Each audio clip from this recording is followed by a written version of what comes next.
Now, if you struggle with woefully bad ball striking, no matter how hard you try, you can't hit those nice, consistent, pure, solid iron shots. Well, I'm going to show you here the two key things you're missing in your golf swing to be able to achieve those nice, consistent iron shots. You will never hit solid iron shots unless you have these in your golf swing. So once you get these in there, you are going to immediately strike the ball way more solidly every single time. Now, the first move you are missing, and that is a centered turn in the backswing. This is absolutely huge. This makes such a night and day difference with golfers, and it's really easy to implement your golf swing with the drill I'm going to show you. So what we want to see as we turn up to the top of the swing, if there was a red line going right through the middle of my body here, I want to turn up to the top and keep my body, that red line, through the center of it. So why this makes so much difference when it comes to hitting good pure contact, because we know in the downswing, what have we got to do?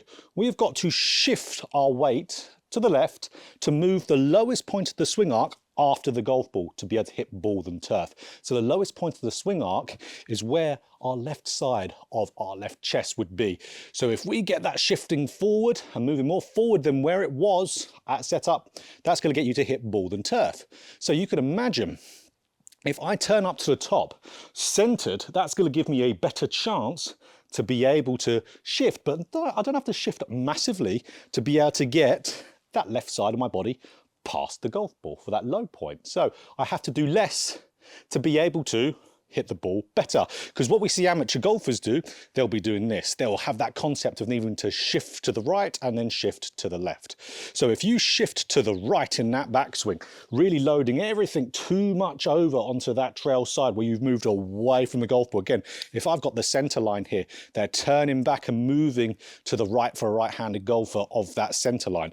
Now look where that left side of the chest is going to go. It's going behind the ball too much. So that's where, as we're now moving down, we have to move an incredible amount to the left to be able to get that lowest point of the swing arc, which is where the left chest is, past the golf ball. So we're going from a movement which is really around that much, so quite a lot of movement going from weight shift to the right, weight shift to the left, where if we stay centered in that backswing and then move down and get that weight shifting, we have to now move a very small amount to get that left side ahead there. So let me show you how to do this nice centered turn, and it just immediately makes life so much easier when it comes to good ball striking.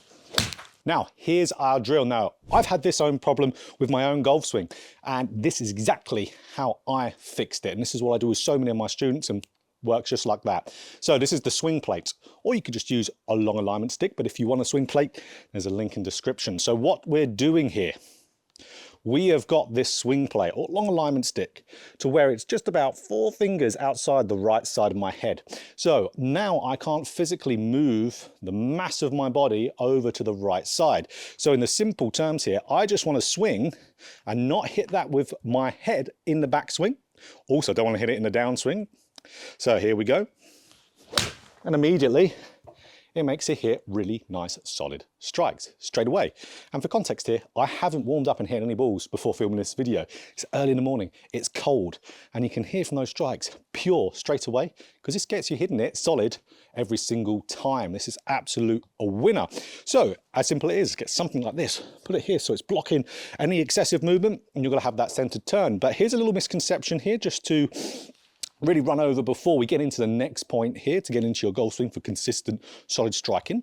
And that is, a lot of people, when they're thinking of centered turn, they think, okay, you need to have your weight 50-50 in both legs as you move back, or maybe even stacked on the left side. Now, that can work, don't get me wrong, but you can still keep your turn centered and get the pressure and weight shifting into that trail heel or trail side of your body.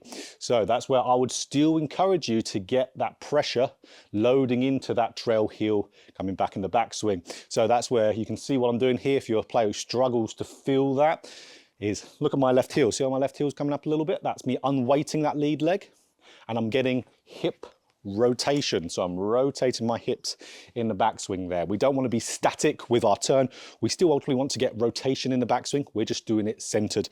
If you struggle to feel like that weight is getting into that trail side when you're doing this, lift up that left heel just a little bit and get those hips turning, right trouser pocket being pulled back. That gets you that feeling of getting that weight into that trail heel nicely, but staying centered. So here we go. I've made this a little bit harder. It's a little bit closer than 4 fingers. So let me hit one here. And again, it's going to be nice and pure. So the second key move that you are missing is maintaining your angles in the downswing. So what do we mean by this? We mean not having your wrist angles here being thrown and lost. So you could also call this having a narrower shaft to body relationship in the downswing, or you could call it getting a little bit of lag on the shaft. So I like to use the word just maintaining angles of the wrists, because if we can keep a nice angle here, so it doesn't have to be exactly 90 degrees, we just want to keep, we call kind of our radial deviation of our wrist, so that upward hinge. We want to maintain that in the downswing, because if we're doing that and then we're turning in that downswing there, one, you can see if we're keeping that radial deviation, that hinged move of the wrist as we're coming down, that elevates the club a little bit off the ground. So you have to keep that body down to be able to get the club moving in, because what we see amateur golfers do, they throw their angles, casting a fishing rod, early releasing it. And of course that lengthens the swing arc. What do they have to do from there? They have to stand up, otherwise they're just going to fat the daylights out of the golf ball. Really hard to make that work. So not only does having those wrist angles maintained really helps you with keeping yourself down in your posture, but again, look what it's creating. Shaft lean. That's what we want to be able to compress that golf ball. So staying down, which incentivizes you to rotate and really keeps that shaft lean nicely. If we keep that with a center turn, we're going to be hitting some really, really solid iron shots. Whereas again, if we throw those wrists, cast that fishing rod, we have to stand up and our angles get completely lost. Because you've got to remember as well, when we're throwing here, that's our fastest part of our swing. So we don't want to get those hands and arms moving wide and throwing away from us. So that's where, again, that's why lag is such a big builder of speed in the golf swing. And we don't want to over lag it and try to physically put it. It'll give you a great drill to prevent some negatives here and get this move into your swing. But when you're maintaining those angles, as you start to turn that downswing, lower body, mid-torso separates, upper body and arms nicely stay where they are with good sequencing. That loads them angles, loads the force into the shaft. So when you start to get through the ball, that force gets released when that club reaches vertical with that left forearm. So you get that release nicely with the speed going through the golf ball. It all happens naturally. So incentivizes so many good things. So let me show you a drill to be able to get this into your swing.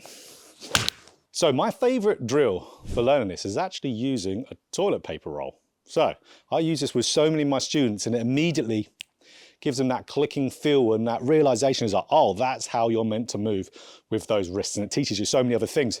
So what we do, we put the toilet paper roll all the way down to the club head here. So just slide it down the shaft. Now, it teaches us to properly load the wrists in the backswing as well, because when we're getting up to halfway back, you're going to see how the toilet roll is going to go down to my hands. Now, when players have a little bit too much throw in their wrists, what you're going to see is it's going to work its way down to the club head straight away.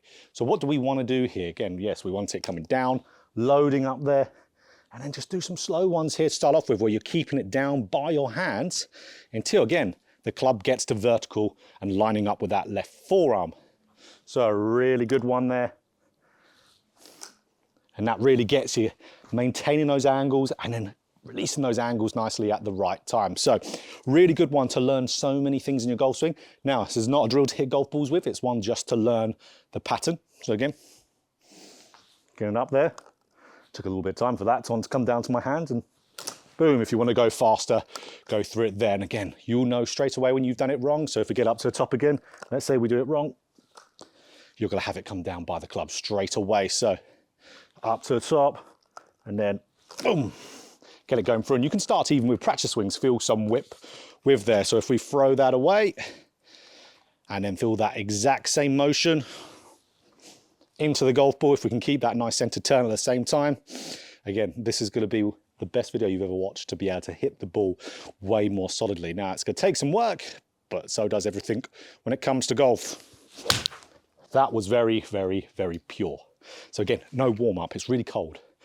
and I'll just hit every single shot as pure as I can hit it. So that's where even without a warm-up, I'll struggle with hitting the ball solidly. But if you're keeping centered and you're maintaining your angles of those wrists, you're going to be hitting the ball way better. So again, center turn in the backswing prevents too much movement away. So it makes it way easier for you to get the low point after the golf ball. If you do move too much away in the backswing, your low point is not going to be in a good place. You're going to hit fats and thins and just poor contact.